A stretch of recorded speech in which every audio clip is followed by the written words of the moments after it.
Selamat pagi anak-anak. Assalamualaikum warahmatullahi wabarakatuh. Gimana kabarnya anak-anak? Semoga kita semua dalam keadaan sehat dan selalu bersemangat dalam beraktivitas hari ini. Pada hari ini kita akan belajar tentang perkembangbiakan tumbuhan vegetatif. Perkembangbiakan tumbuhan itu dibagi menjadi dua, yaitu perkembangbiakan vegetatif dan perkembangbiakan generatif. Pada kesempatan yang lalu, kita sudah belajar tentang perkembangbiakan tumbuhan generatif. Pada hari ini, kita akan belajar tentang perkembangbiakan tumbuhan vegetatif. Kita ketahui kemarin, perkembangbiakan generatif adalah perkembangbiakan tumbuhan secara kawin. Nah, pada saat ini kita belajar perkembangbiakan tumbuhan secara vegetatif. Kebalikannya dari kemarin, berarti perkembangbiakan tumbuhan secara vegetatif adalah perkembangbiakan tumbuhan secara tak kawin. Nah, pada perkembangbiakan tumbuhan vegetatif itu dilakukan dengan dua cara, yaitu perkembangbiakan vegetatif buatan dan alami. Perkembangbiakan tumbuhan vegetatif buatan adalah perkembangbiakan dengan bantuan manusia. Sedangkan perkembangbiakan vegetatif alami yaitu perkembangbiakan tanpa bantuan manusia. Perkembangbiakan tumbuhan secara vegetatif buatan adalah sebagai berikut: sambung pucuk atau mengenten, merunduk, menempel atau okulasi, stek, dan mencangkok. Sambung pucuk atau mengenten adalah menyambung batang bawah suatu tanaman dengan batang atas tanaman lain yang sejenis. Tujuan mengenten adalah menggabungkan dua sifat unggul dari individu yang berbeda.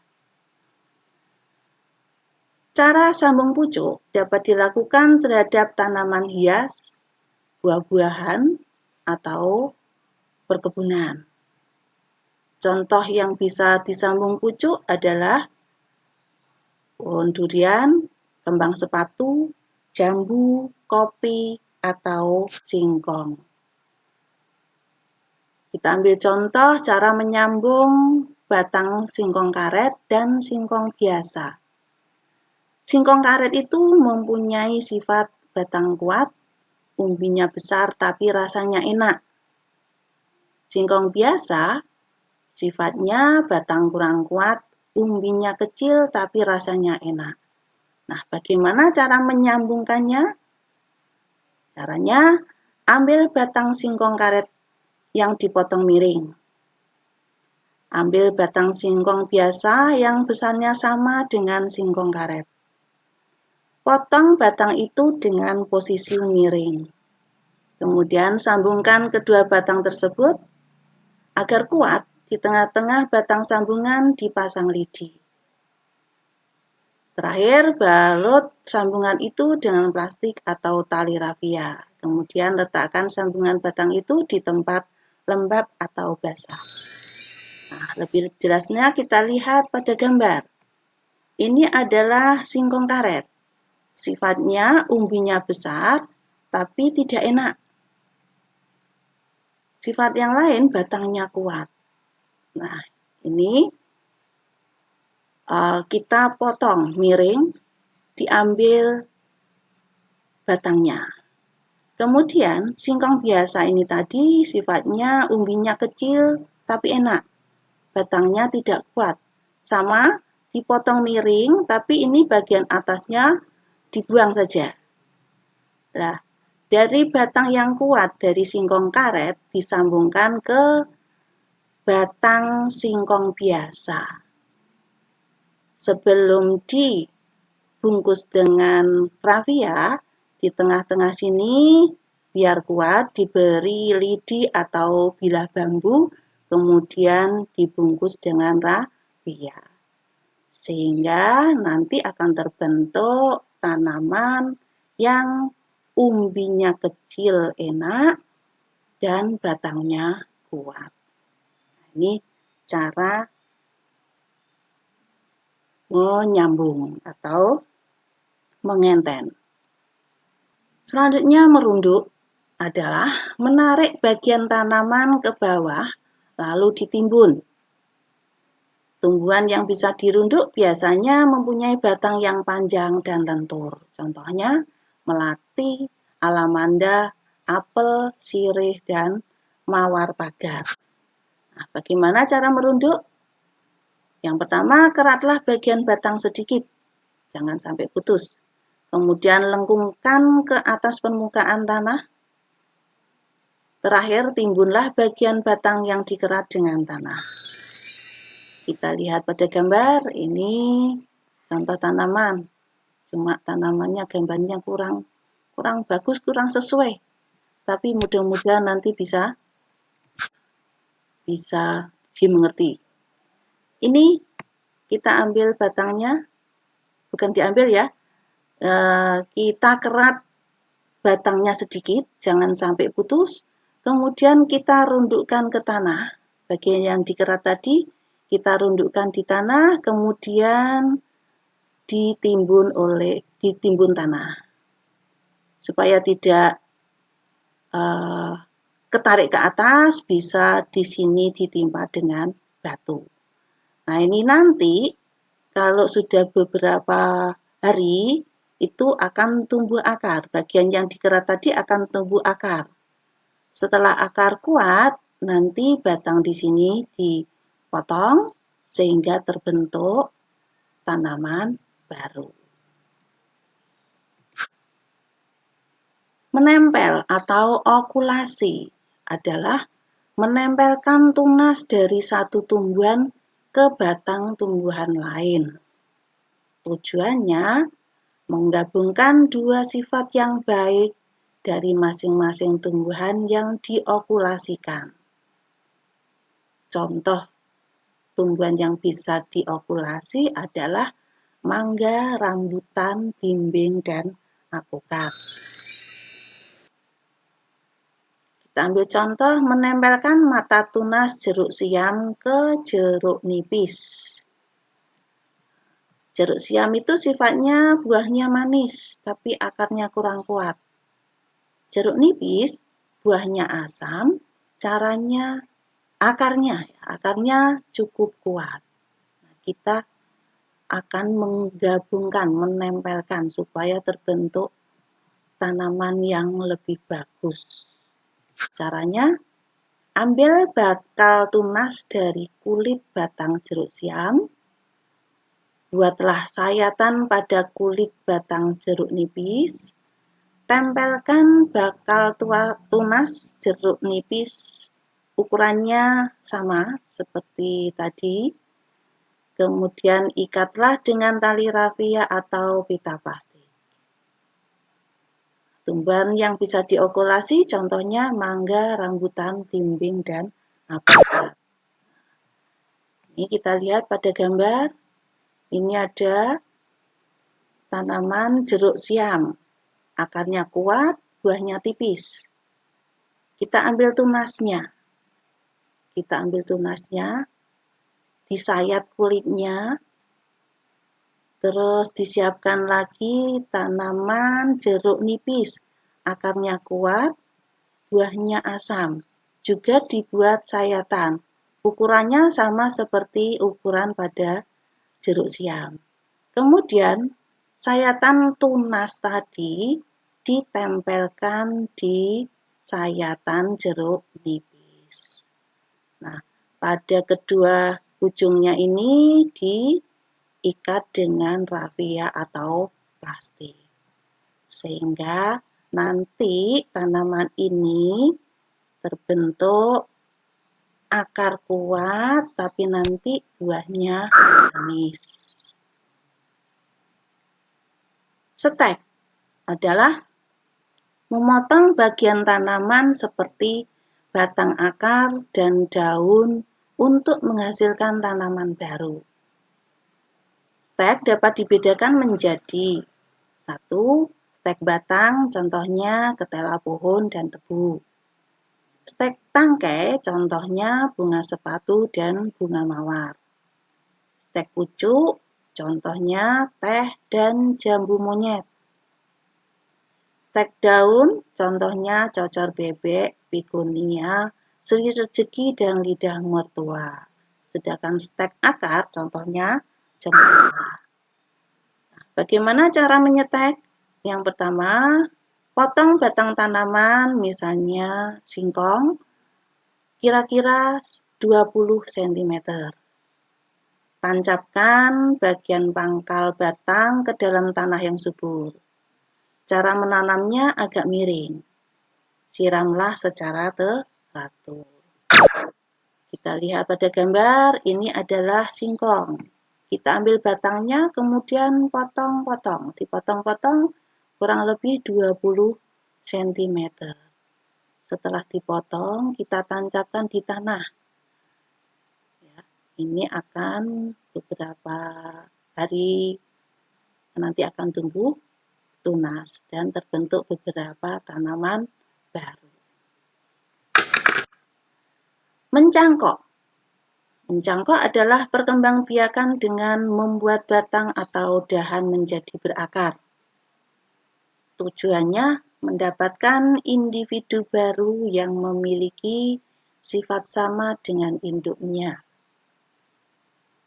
Dan tujuan yang kedua, mencangkok itu cepat berbuah. Kekurangan mencangkok itu tanaman hasil cangkokan akarnya kurang kuat karena akar yang terbentuk adalah akar serabut. Jenis tumbuhan yang dapat dicangkok adalah tumbuhan berkayu atau tumbuhan yang berkambium. Contohnya mangga, jambu, jeruk, rambutan, sawo, dan sebagainya. Cara mencangkok yang pertama, pilih cabang tanaman berkayu dan cukup kuat. 2. Kerat sekitar 10 cm dan kupas kulitnya. Yang ketiga, bersihkan lendirnya dengan cara mengeringkannya. 4. Tutup bekas sayatan dengan tanah. Yang kelima, bungkus tanah tadi dengan sabut atau ijuk atau plastik. 6. Ikat dengan tali bagian atas dan bawah. Yang 7. Siram dengan air secara teratur. Kita lihat pada gambar. Ini kita pilih batang yang baik, yang tua.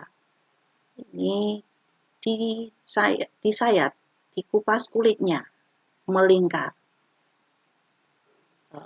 Beda dengan merunduk tadi. Kalau merunduk tadi hanya dikerat sebagian, tapi pada mencangkok itu dikerat melingkar, kemudian kulitnya dibuang. Setelah kulitnya dibuang, lendir yang ada di sini dibersihkan, dilap sampai kering. Setelah itu, tutup sayatan tadi dengan tanah yang subur dan dibungkus dengan ijuk atau sabut atau bisa juga plastik. Nah, kalau nanti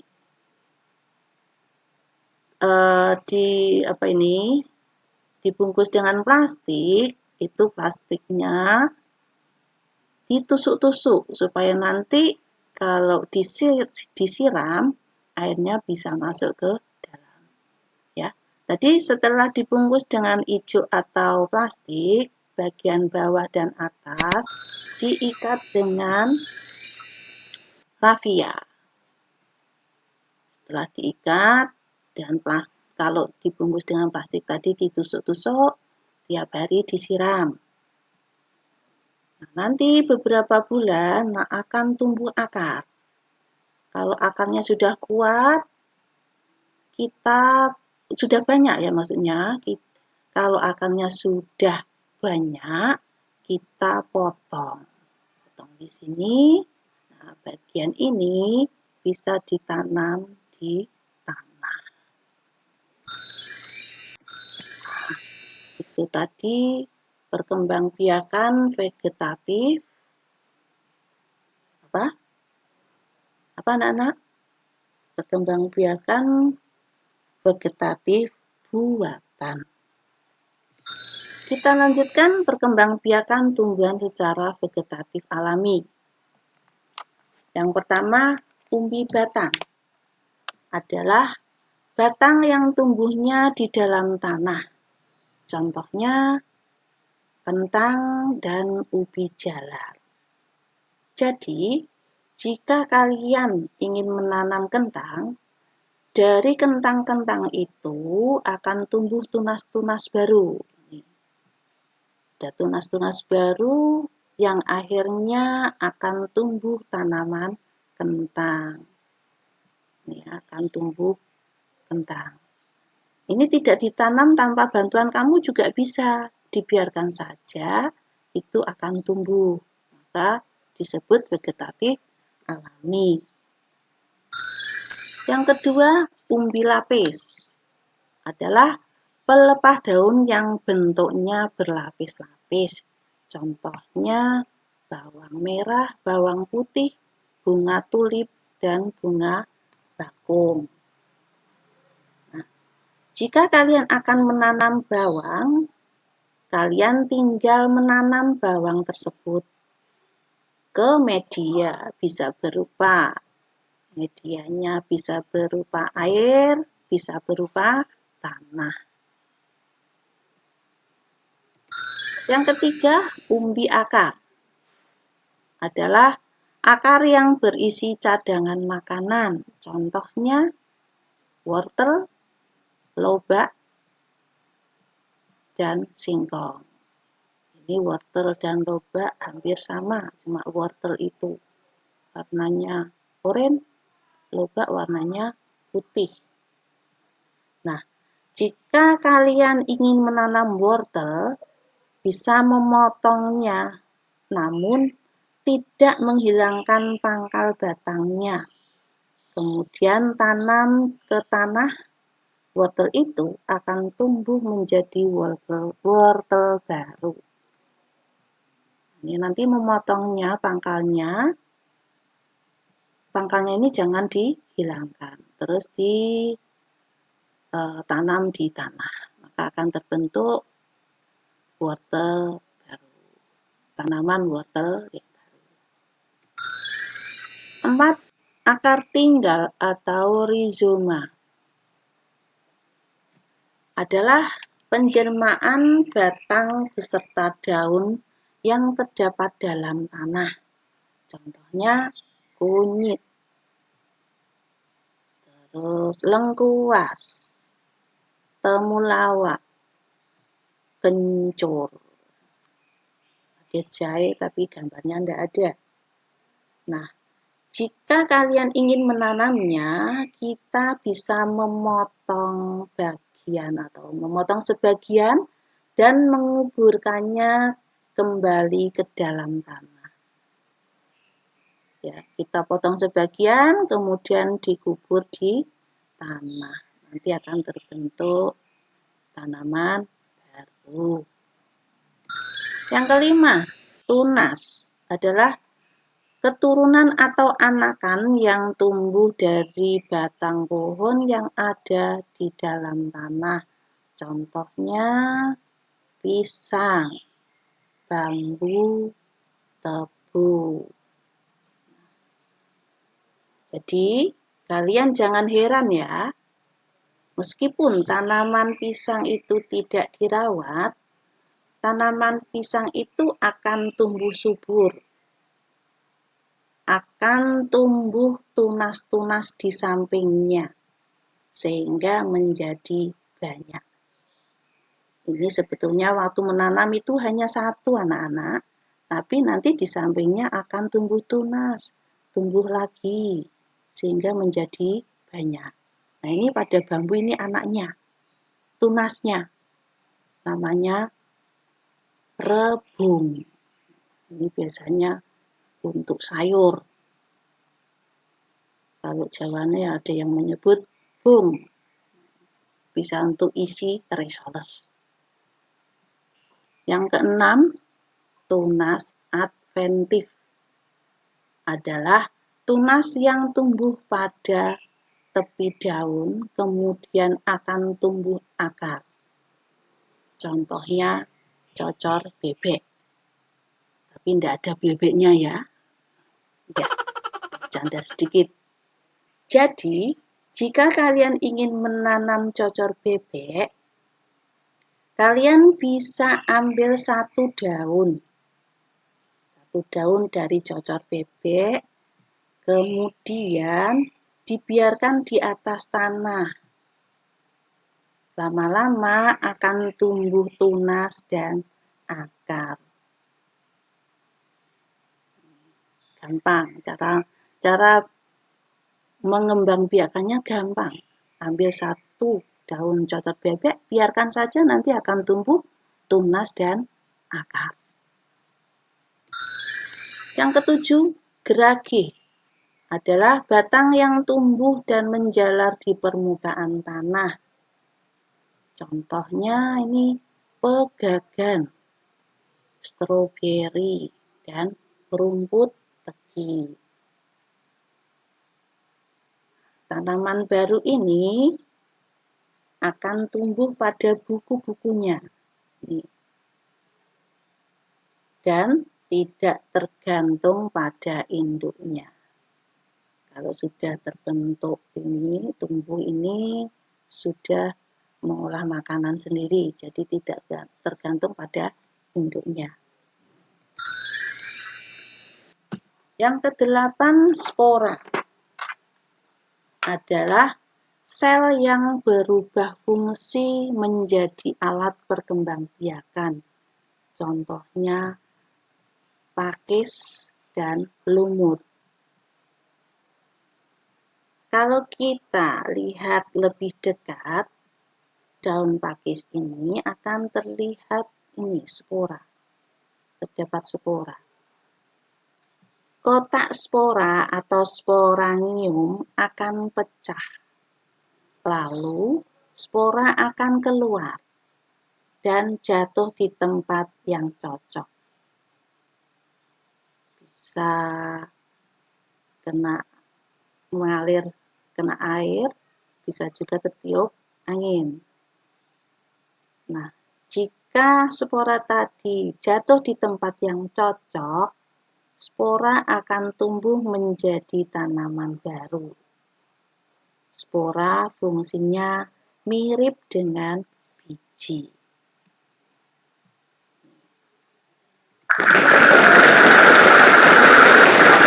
Nah, sampai di sini materi dari Bu Tuti. Semoga bermanfaat. Sekian dan terima kasih. Wassalamualaikum warahmatullahi wabarakatuh.